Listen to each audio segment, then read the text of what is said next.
जैसे कि हम लोग लास्ट लेक्चर में डिस्कस किए थे कि स्लैब को इंट्रोड्यूस किए थे। चलिए इसमें थोड़े से और वैरायटी की बात करेंगे, फिर हम लोग कुछ क्वेश्चंस करेंगे इसके ऊपर में और फिर हम लोग आगे बढ़ेंगे। आइए समझते हैं इसको। तो आइए एक दो क्वेश्चंस मैं और चाहता हूँ आप लोगों को कॉन्सेप्ट वाइज समझाने का। मान लीजिए मेरे सामने में कुछ ऐसी बातें हो रही है कि यही YDAC है और मैंने इस सोर्स का नाम S1, ये स्लिट S1 और S2। देखिए एक चीज़ याद रखिएगा कि हमने सोर्स के साथ कुछ भी नहीं किया है। सोर्स बिल्कुल सेंट्रल लाइन पर ही है, डोंट वरी। सोर्स बिल्कुल सेंट्रल लाइन पर ही है और सेंट्रल मैक्सिमा यहाँ हुआ करता था एयर में। लेकिन आज मैंने देखिए क्या करने जा रहा हूँ। आज मैं पिछले वाले जो सिचुएशंस थे उसको थोड़ा सा और क्रिटिकल करना चाह रहा हूँ और मैं चाहता हूँ कि यहाँ पर कोई मीडियम आ जाए, यहाँ कोई मीडियम आ जाए बच्चों। कोई मीडियम डाल दिया मैंने, ओके बच्चों। और मैंने यहाँ पर भी कोई मीडियम डाल दिया, ध्यान दीजिएगा, यहाँ भी मीडियम है।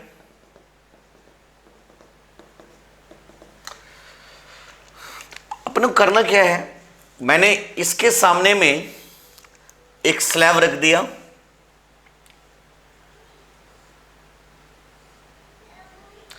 और इसके सामने में भी स्लैब रखा था। लेट अस अज्यूम हमने स्लैब ऐसे रखा हुआ है, मैंने यहां पर भी स्लैब रखा था और मैंने यहां भी स्लैब रखा है बच्चों। याद रखिएगा मैं थिकनेस सेम देता हूं ताकि आपको क्वेश्चन करने में दिक्कत ना हो। मैंने थिकनेस बिल्कुल सेम दिया था। इधर का रिफ्रैक्टिव इंडेक्स μ0 है, यहां का रिफ्रैक्टिव इंडेक्स μ है। इसका μ1, ये μ2, ये μ3 और ये μ4। तो सुनिएगा ध्यान से, μ1 μ2 μ3 μ4, μ1 μ2 μ3 μ4। और अपने को जो भी कुछ पता करना होगा, अब आप मुझे सिर्फ इतना बता दीजिए कि मैं शुरुआत कहाँ से करूँ। मैंने आपको बहुत ही स्पष्ट समझाया था कि सबसे पहले वेव्स को भेज दीजिए, वेव्स को भेज दीजिए। मान लीजिए ऐसे गया था वेव, मान लीजिए ऐसे आया था वेव और यहाँ पर कोई ब्राइट फ्रिंज या डार्क फ्रिंज जो भी कुछ बना था यहाँ पर बना होगा। तो चलिए मैं क्या करूँगा, जल्दी जल्दी बता दीजिए मुझे। मैं पार्ट डिफरेंस निकाल लेता हूँ, नया वाला पार्ट डिफरेंस। और नया वाला पार्ट डिफरेंस होगा यहाँ का, बताइएगा, mu times SS2 plus μ3 by μ1, μ3 by μ minus 1 into T। इधर का क्या लिखेंगे, plus μ0 times S2P, μ0 times S2P plus μ4 by μ0, μ4 by μ0 minus 1 into T। तो बच्चों ये इसका ऑप्टिकल पाथ है, इसका ऑप्टिकल पाथ है और हमें तो डिफरेंस बताना था। तो मैं लिखूंगा पहले अब इसका mu times SS1 plus μ1 by μ minus 1 into T plus μ0 times S1P plus μ2 by μ0 minus 1 into T। यही मेरा ऑप्टिकल पाथ डिफरेंस है।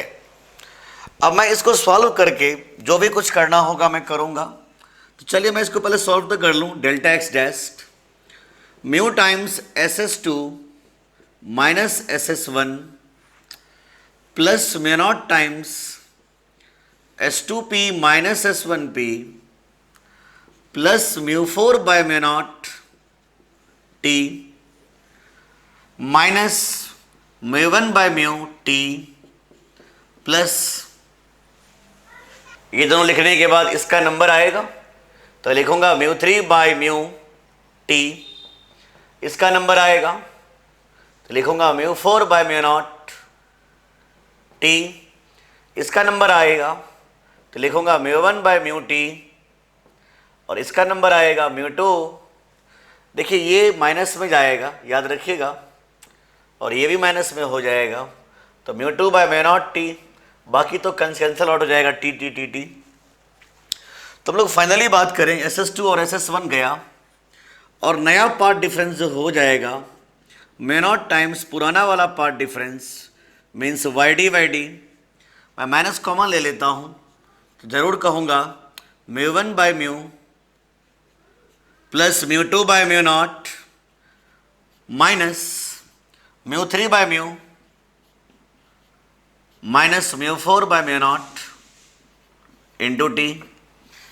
अब याद रखिएगा, इतना करने के बाद इफ आई आस्क कि भैया इंटेंसिटी क्या है इस पॉइंट पी का, कोई दिक्कत नहीं, पार्ट डिफरेंस आ गया है, फेज डिफरेंस निकाल लीजिए 2 pi by lambda into delta x dashed, और मैं उसको डायरेक्टली पुट कर दूंगा इंटेंसिटी वाले फार्मूला में, तो मैं डायरेक्टली इंटेंसिटी निकाल दूंगा इस पी पॉइंट का। क्या मेरी बात समझ में आ रहा है आपको? क्या मेरी बात समझ में आ रहा है आपको? तो अब जरा ध्यान से सुनिएगा, अगर मुझसे पूछा जाए कि ये मैक्सिमा का पॉइंट है तो put delta X dash is plus minus N lambda, और बड़ी आसानी से हम वाई निकाल सकते हैं बच्चों। तो मुझे उम्मीद है आपको बहुत अच्छे से समझ में आ गया होगा। अब जल्दी से इसको नोट करो, मैं आगे बढ़ता हूं। तो चलिए एक छोटा सा क्वेश्चन लेते हैं इसके ऊपर में जो अभी हम लोग किए थे। अब बहुत ही सुंदर सा क्वेश्चन आया हुआ है बच्चों, हमारे एंट्रेंस एग्जाम का क्वेश्चन है ये। क्या कहना चाह रहा है कि इन YDAC find the thickness of glass slab जिसका रिफ्रैक्टिव इंडेक्स 1.5 है, which should be placed before the upper slit। ध्यान दीजिएगा, बिफोर द अपर स्लिट मतलब मैंने यहां पर स्लैब लगा दिया था, इसकी थिकनेस पूछा जा रहा था, रिफ्रैक्टिव इंडेक्स 1.5 है, before the upper slit, so that central maxima now lies at a point where fifth bright fringe was lying earlier। तो जहां पर पांचवा मैक्सिमा बना है, जहां पर फिफ्थ मैक्सिमा बना है, जहां पर फिफ्थ मैक्सिमा पहले बनता था, जहां पर पांचवा मैक्सिमा पहले बनता था, वहां पर अब सेंट्रल मैक्सिमा बन गया है। तो इसकी थिकनेस क्या होनी चाहिए? इसका मतलब हम लोग कहेंगे कि शिफ्ट बराबर 5 बीटा। शिफ्ट का जो वैल्यू होगा, आप सीधा बोलो कि ये y5 कहलाएगा शिफ्ट। जहां पर एयर में, जहां पर बिफोर इंसर्टिंग द स्लैब, जहां पर पांचवा मैक्सिमा बनता था 5 लैम्डा dy/d, वहां पर सेंट्रल मैक्सिमा चला गया, तो शिफ्ट कितना लिखेंगे हम लोग बच्चों? μ-1 into T dy/d, μ-1 into T dy/d। मतलब ये जो शिफ्ट होगा वो हो जाएगा पांचवा मैक्सिमा के बराबर, मतलब ये दोनों डिस्टेंस बराबर होना चाहिए। मतलब आप कहोगे कि सेंट्रल मैक्सिमा पहले यहाँ था, अब यहाँ जाके चला गया, खिसक के चला गया, जहाँ पर पांचवा मैक्सिमा लाई कर रहा है, तो यही तो शिफ्टिंग होगा। तो ये जो शिफ्टिंग आप देख रहे हो, ये शिफ्टिंग किसके बराबर है? तो कहोगे पांचवें मैक्सिमा के बराबर है। तो मैं एक काम कर लेता हूँ, डी से डी काट देता हूँ, डी से डी काट देता हूँ। मुझसे पूछ क्या रहा है बच्चों? थिकनेस पूछ रहा है, तो हम कहेंगे 5 लैम्डा बाय μ-1। अब जरा सोचिए 5 लैम्डा क्या है? 5000 एंगस्ट्रम, और म्यू कितना है? 1.5, मतलब 3/2 -1, मतलब थिकनेस हो गया 5 गुना 5000 एंगस्ट्रम बाय हाफ। तो अब आप क्या जवाब दोगे? इसका आंसर क्या होना चाहिए बच्चों? तो अब जोड़ दो, 50,000 के करीब जाएगा नहीं है? 5 दूनी 10, हाँ 50,000 हो जाएगा। मतलब इसका जो थिकनेस हो जाएगा 50,000 एंगस्ट्रम। मुझे उम्मीद है आपको बहुत अच्छे से समझ में आ गया है। आप जल्दी से इसको नोट कर लो, मैं अगले क्वेश्चन की तरफ आता हूं। चलिए बच्चों, फिर अगले क्वेश्चन की तरफ आइए। क्या कहना चाह रहा है? Interference fringes are produced in YDAC and piece of plane parallel glass of refractive index इतना is interposed in one of the interfering beams. If the fringes are displaced through 30 fringe width, मतलब shift कितना दे रखा है आपको? 30 beta, 30 beta के बराबर shifting है। तो थिकनेस पूछ रहा था, डोंट वरी। शिफ्ट कितना होता है? Mu minus 1 into T D by D is equal to 30 lambda D by D. जरा सोचिए बच्चों, डी बाई डी से डी बाई डी कट जाएगा। हमसे पूछ रहा है thickness of the plate and thickness is 30 lambda by mu minus 1, it means 30, और लेमडा क्या दे रखा है बच्चों? 6 गुना 10 का power minus 5 centimetre bye 3/2 minus 1/2। तो बच्चों आप जरूर कहोगे कि ये हो गया 30 गुना 6 गुना 10 का पावर माइनस 5 गुना 2, और ये हो गया 3 दूनी 6 माइनस 3 सेंटीमीटर। तो मुझे लगता है आपको समझ में बहुत अच्छे से आ गया है। ऐसे प्रॉब्लम कर लेंगे बच्चों, तो अब जल्दी से इसको नोट करो। मैं अगले क्वेश्चन की तरफ मूव कर रहा हूं, जल्दी से नोट करिए। तो हम अगले क्वेश्चन की तरफ आए। एक बहुत ही सुंदर सा क्वेश्चन बोर्ड पे सामने रखा हुआ है हमारा, और ये क्वेश्चन जेईई एडवांस के 2009 सेशन में आया था। One of the bestest problem बच्चों, one of the bestest, not best, bestest. अकेला ऐसा क्वेश्चन है जो पूरे के पूरे वेव ऑप्टिक्स को उंगली पे नचाया है। अकेला एक सिंगल क्वेश्चन है जो पूरे के पूरे वेव ऑप्टिक्स को अपने उंगली पे नचा के रखा हुआ है। तो आइए इसको समझने की कोशिश करते हैं। मुझे अलग अलग मैच द कॉलम दिया हुआ था, हमें कॉलम को मैच करना है, हमें इंडिविजुअली काम करना होगा। इसमें 4 पार्ट है, ये थोड़े से लेंदी लग सकता है टाइम, क्योंकि मैं चाहूँगा कि इसको शॉर्टकट से ना, इसको फंडामेंटल तरीके से अच्छे से समझा सकूँ मैं आपको। तो इसके लिए मैं क्या करता हूँ, मैं सबसे पहले इस पार्ट को उठाता हूँ। इस पार्ट को देखिए, डेल्टा जो है ना वो फेज है। मैं ऐसे लिखूंगा यहां पर P0, फिर लिखता हूं P1, और फिर लिखता हूं P2। एनी प्रॉब्लम बच्चों? अब समझ रहे हो मैं क्या कर रहा हूं?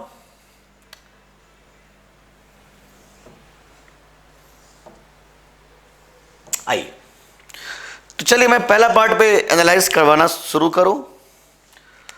मान लीजिए सोर्स यहां था, तो आप ऐसे बोलोगे, आप ऐसे ही बोल सकते हो, आप ऐसे ही बोल सकते हो। तो आइए क्वेश्चन का शुभारंभ कहां से करें बच्चों? नन्हे मुन्ने, मैंने आपको क्या सिखाया था, आपको याद है? अगर याद होगा तो क्वेश्चन तो बनेगा ही, और नहीं याद है तो सिखा के तो छोड़ूंगा ही, ऐसे तो जाने नहीं दूंगा किसी को। मेरे क्लास में बैठे हो तो सीखना पड़ेगा, सीखना तो पड़ेगा ही नन्हे मुन्ने। तो आओ जरा सीखते हैं इसको कैसे किया जाए। मैंने आपको पहले ही बोला था कि कोई भी प्रॉब्लम करना है तो पार्ट डिफरेंस निकाल लीजिए, बात खत्म। तो मैं तीनों का पार्ट डिफरेंस निकाल लेता हूं। जब P0 पॉइंट पे बात करूंगा मैं, तो पार्ट डिफरेंस क्या होगा? जब P1 पे बात करूंगा तो पार्ट डिफरेंस क्या होगा? और जब P2 पे बात करूंगा तो पार्ट डिफरेंस क्या होगा? मैंने आपको बहुत ही तरीके से समझा रखा है कि जब बात P0 पे उठेगा तो इसका पाथ बताइएगा। देखिए इस बार गेम क्या खेला गया है कि S1 नीचे है और S2 ऊपर है, तो मैं लिखूंगा SS1, SS1, it means SS1 plus S1 P0, SS1 plus S1 P0 minus SS2 plus S2 P0 is the optical path difference number 1। याद रखिएगा ऑप्शन में जो दिया हुआ है ना डाटा में, ये delta stand for phase, phase याद रखिएगा, जिसको हम फाई से लिखते थे। अच्छा, यहां का पार्ट डिफरेंस क्या होगा P1 पे, तो आपका जवाब होगा S/S2 S/S1 plus S1 P1 minus S/S2 plus S2 P1। ये यहां का पार्ट डिफरेंस होगा दोनों वेव का। और मैं P2 पे बाकी बात करता हूं तो लिखूंगा S/S1 S/S1 plus S1 P2 minus S/S2 plus S2 P2। तो अब जरा समझने की कोशिश करिएगा, मैं बस सॉल्व करना बाकी रह गया है इसमें। तो मैं पार्ट डिफरेंस निकालने की कोशिश करूंगा SS1 minus SS2 plus S1 P0 minus S2 P0। याद रखिएगा S2 इस बार ऊपर है, S1 नीचे है। आईआईटी वालों ने यही गेम खेला हुआ था इस क्वेश्चन के साथ। अच्छा, यहां क्या लिखेंगे आप, path difference SS1 minus SS2 plus S1 P2 minus S2 P1। बच्चों यहां क्या लिखेंगे, delta x is SS1 minus SS2 plus S1 P2 minus S2 P2। मुझे लगता है यहां तक समझ में आ गया है।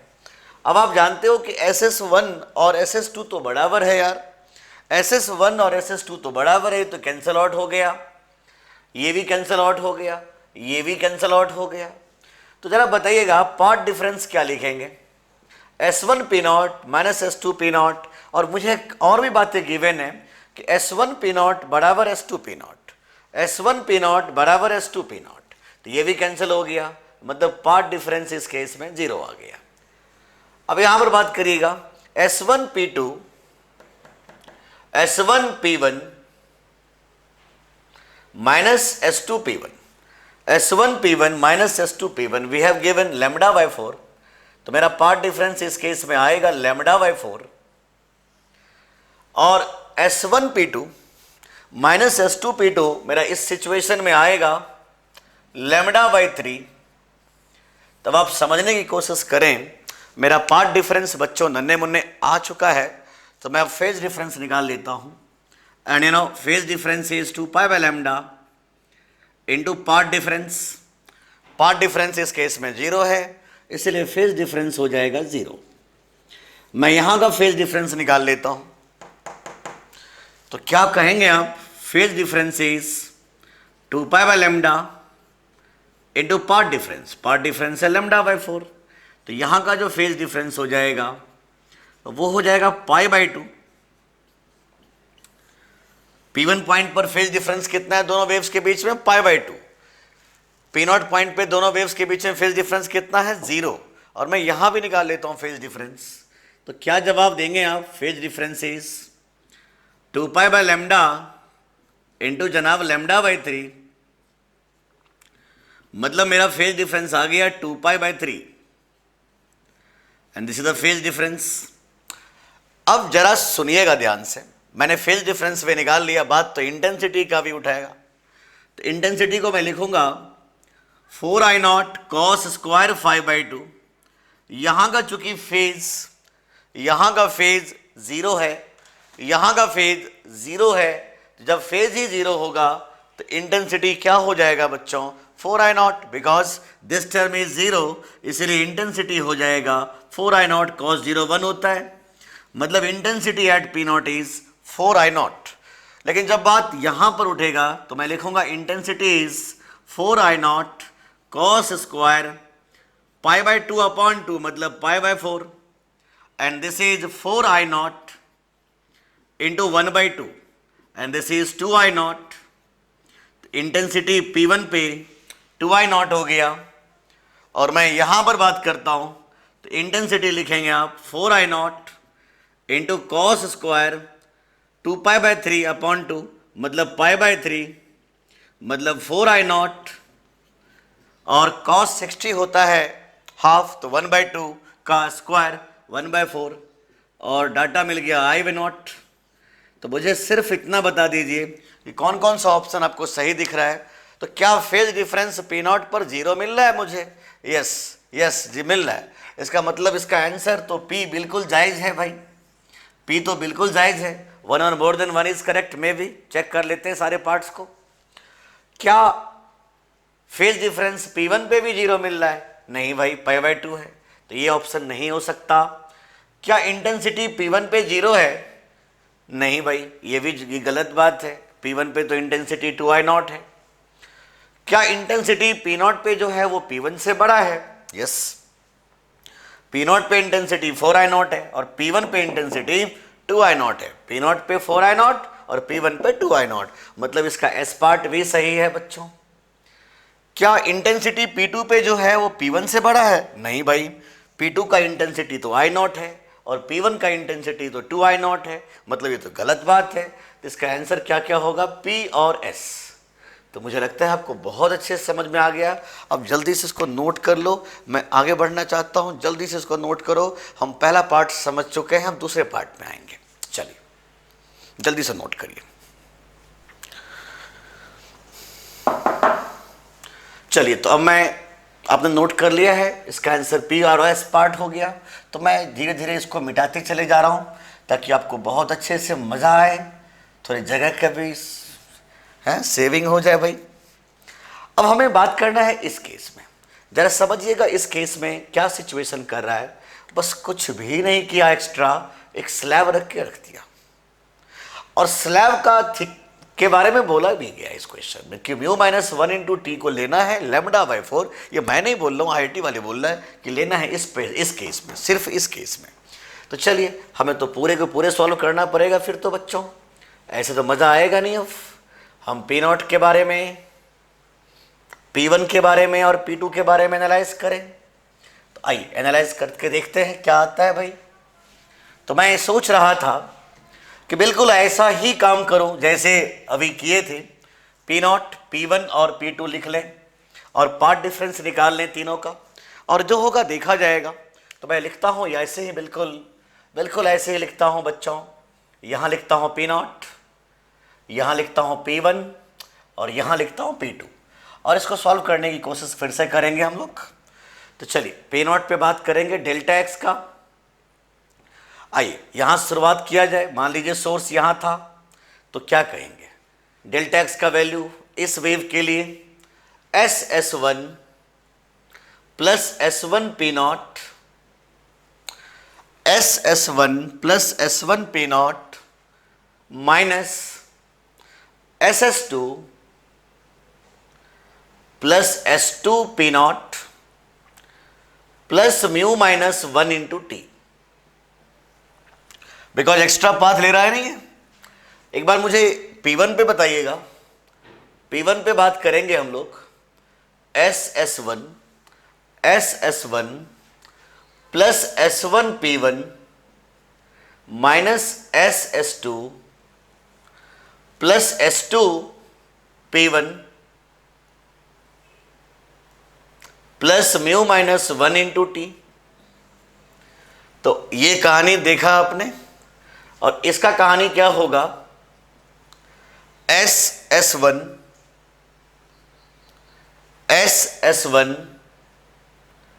Plus S1 P2 minus SS2 plus S2 P2 plus μ-1 into T.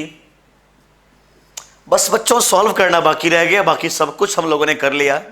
मैं तो आपको पहले से बता रहा हूं कि एक बार मेरा पार्ट डिफरेंस तो आ जाए, मैं तो पूरे खानदान इसका निकाल के रख दूं।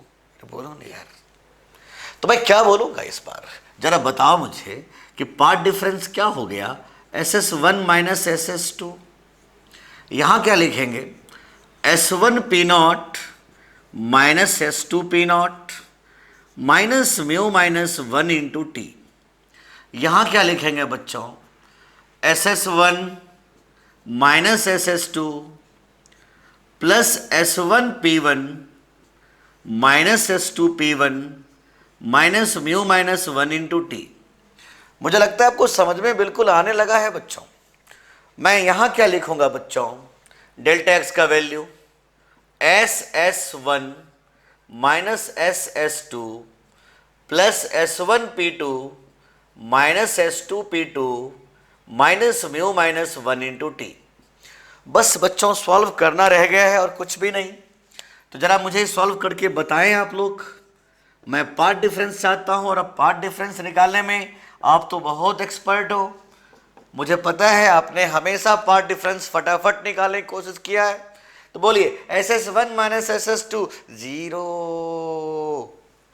S1P0 माइनस S2P0 जीरो, और म्यू माइनस 1 इंटू टी क्या गिवन है इस क्वेश्चन में, लैम्डा बाई 4। तो मैं लिखूंगा सिर्फ लैम्डा बाई 4। अब माइनस में लैम्डा बाई 4 मत लिखना, एक ही बात है।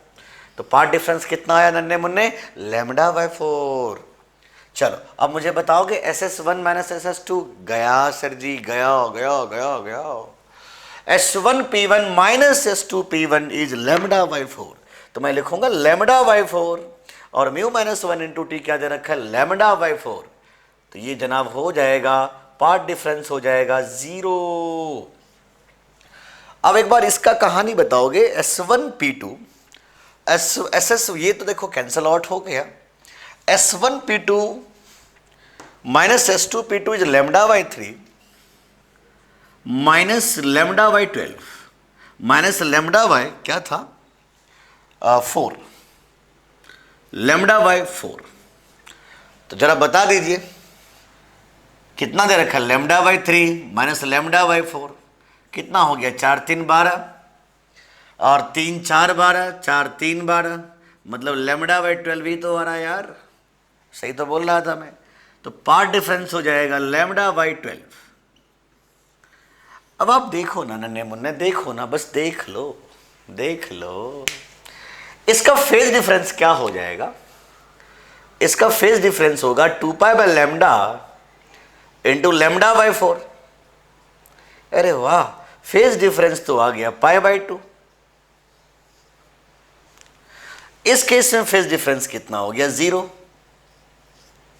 और इस केस में फेज डिफरेंस कितना हो गया, 2 pi by lambda into lambda by 12। The phase difference is pi by 6। कोई बहुत बड़ा इशू नहीं बनेगा बच्चों, आप इसको समझने की कोशिश करो। मैं इसका भी इंटेंसिटी निकाल लेता हूं, 4I0 cos square pi by 2 upon 2 मतलब pi by 4 and this is I0 because not I0 2I0 because cos 45 1 by root 2 1 by root 2 का स्क्वायर 2 2 दूनी 4 2I0। यहां का इंटेंसिटी हो जाएगा 4I0 बिकॉज फेज 0 है, और यहां का इंटेंसिटी मैं यहां लिखने जा रहा हूं, जगह की कमी है वहां पर। तो इंटेंसिटी आप लिखोगे 4I0 cos square pi by 12 because pi by 6 upon 2 pi by 12। अब हम बारी बारी से इसके पार्ट्स चेक करते हैं। तो क्या फेज डिफरेंस P0 पर 0 है, P0 पे 0 है? नहीं भाई, बिल्कुल नहीं, बिल्कुल नहीं। तो ये तो बिल्कुल हो ही नहीं सकता। क्या P1 पर फेज डिफरेंस 0 है? यस, P1 पे फेज डिफरेंस 0 है, मतलब Q तो बिल्कुल जायज है। क्या इंटेंसिटी P1 पे 0 है? ना भैया, 4I0 है, सबसे ज्यादा इंटेंसिटी है। क्या P0 का इंटेंसिटी P1 से बड़ा है? नहीं भाई, इसका 2I0 है, इसका 4I0, मतलब ऐसे भी गलत है।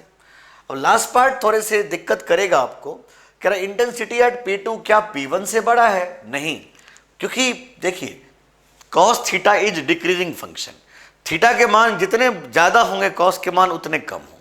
यहां पर थीटा का मान 0 डिग्री है और यहां पर थीटा का मान 30 डिग्री है। तो बोलिए बड़ा कौन सा है? 30 डिग्री। तो जिसका थीटा बड़ा होगा cos घटेगा, cos घटेगा तो इंटेंसिटी घट जाएगा, मतलब इससे तो कम ही इंटेंसिटी इसका है, इसीलिए इसका टी पार्ट भी सही नहीं है मेरे बच्चे, इसका सिर्फ क्यू पार्ट सही हुआ है। अब जल्दी से इसको नोट कर लो, मैं आगे बढ़ता हूं, जल्दी से नोट करिए इसको।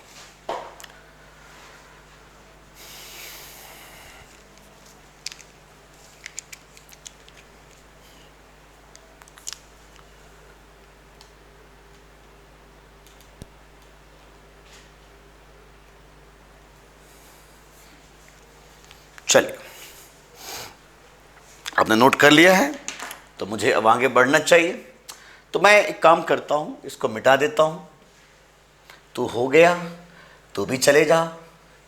अरे सर जी बड़ा मज़ा आ रहा है, ये तो बड़ी आसान सा प्रॉब्लम था, आईआईटी ने बहुत आसान सा प्रॉब्लम पूछा था। चलिए मैं यहाँ से मिटा देता हूँ, क्योंकि बाकी चीज़ तो लगभग सेम ही मुझे दिखाई दे रहा है, तो मैं यहीं से मिटा लेता हूँ। और मुझे आप जवाब देते तो मुझे बहुत ज़्यादा अच्छा लगता। मैं इस सिचुएशंस को ऑब्जर्व करने जा रहा हूँ जहाँ पर म्यू माइनस 1 इंटू टी को दे रखा है लैम्डा बाई 2। तो मैं चाहूँगा ज़रूर कि आप इसको खुद सॉल्व करें, उसके बाद आप इंजॉय करेंगे। आप जल्दी से इसको सॉल्व कर लीजिए, कोई दिक्कत वाली बात नहीं, आप आराम से सॉल्व करिए, फिर हम देखते हैं आगे।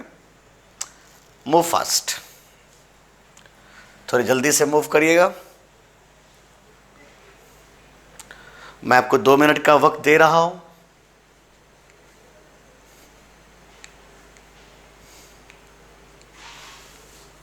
चलिए, तो आपने लगभग कर लिया होगा। आपने कर लिया, मैं चेक कर लेता हूं। इस सिचुएशन में SS1 माइनस SS2 तो गया, मतलब ये तो पहले से गया हुआ था। S1 P0 minus S2 P0 ये भी गया। बस इस बार मेरा पार्ट डिफरेंस आ जाएगा बच्चों lambda by 2, because mu minus 1 into T V have given lambda by 2। इस बार हम क्या बोलेंगे, SS1 माइनस SS2 गया और S1 P1 minus S2 P1 is lambda by 4 और mu minus 1 into T is lambda by 2। तो मैं इसको सॉल्व कर लेता हूं। Lambda by 4 minus lambda by 2 is lambda by 4, minus में आप प्लस में लेके वैल्यू निकाल लो, कोई दिक्कत वाली बात नहीं है, समझ रहे हो ना। S1 P1 minus S2 P1 is lambda by 4 and mu minus 1 into T is lambda by 2। तो वैसे तो डाटा नेगेटिव में आएगा लैम्डा बाई 4, मैंने कहा कि यार ऐसे पॉजिटिव में मान के काम कर लो। Now this is lambda by 3, lambda by 3 और mu minus 1 into T is lambda by 2। तो मैं चाहता हूं इसका जवाब आप देते तो मेरा पार्ट डिफरेंस हो जाएगा 3 दूनी 6 और 2 lambda 3 lambda, lambda by 6। Lambda by 6 is the path difference here. Minus में वैसे आ रहा है, लेकिन मैं इसको प्लस में मान के काम कर लेता हूं बच्चों। अब देखिए, अब तो बहुत ज़्यादा आसान हो गया आपके लिए। फेज डिफरेंस क्या लिखेंगे, 2 pi by lambda into path difference lambda by 2। तो यहां का फेज डिफरेंस हो गया पाई। क्या मेरी बात समझ में आ रहा है? यहां का फेज डिफरेंस हो गया पाई। एक बार मुझे यहां का फेज डिफरेंस बता दीजिए। तो यहां का फेज डिफरेंस हो जाएगा 2 pi by lambda into lambda by 4, lambda lambda चला गया and phase difference is 90 degree. दोनों वेव्स के बीच में फेज डिफरेंस 90 डिग्री का आया था। और यहां क्या लिखेंगे कि फेज डिफरेंस हो जाएगा 2 pi by lambda into lambda by 6, lambda lambda चला जाएगा और जो मेरा फेज डिफरेंस आया वो आया है पाई बाई 3। तो चलिए मैं इंटेंसिटी भी निकाल लेता हूं यार। आई बराबर क्या लिखेंगे,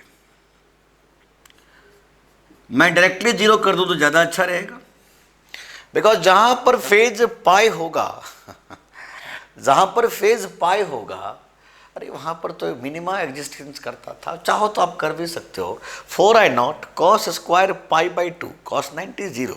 तो मैं वैसे ही समझ गया था कि यहाँ पर इंटेंसिटी 0 था।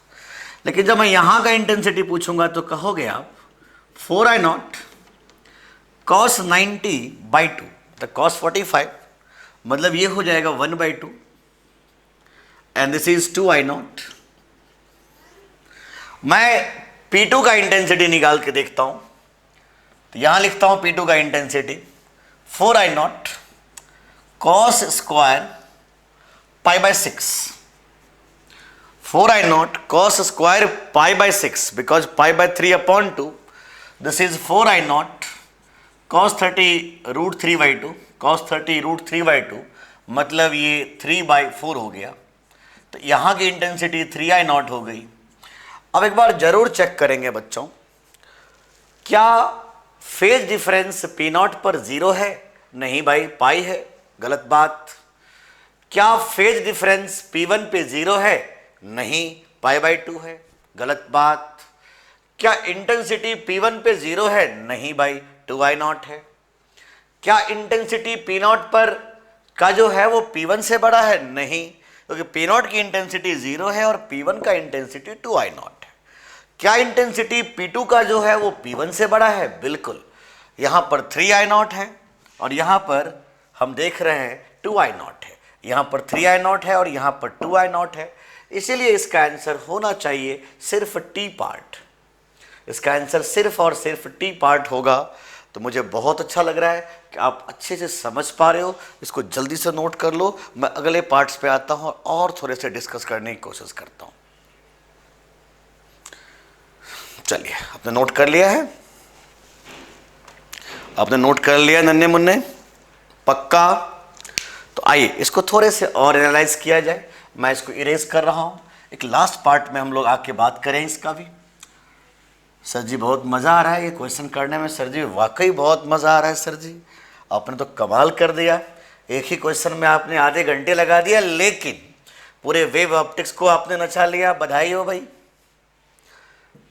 मेरे बच्चे, प्रॉब्लम वही ज़्यादा अच्छा होता है जो एक ही प्रॉब्लम में पूरे कॉन्सेप्ट्स क्लियर हो जाए।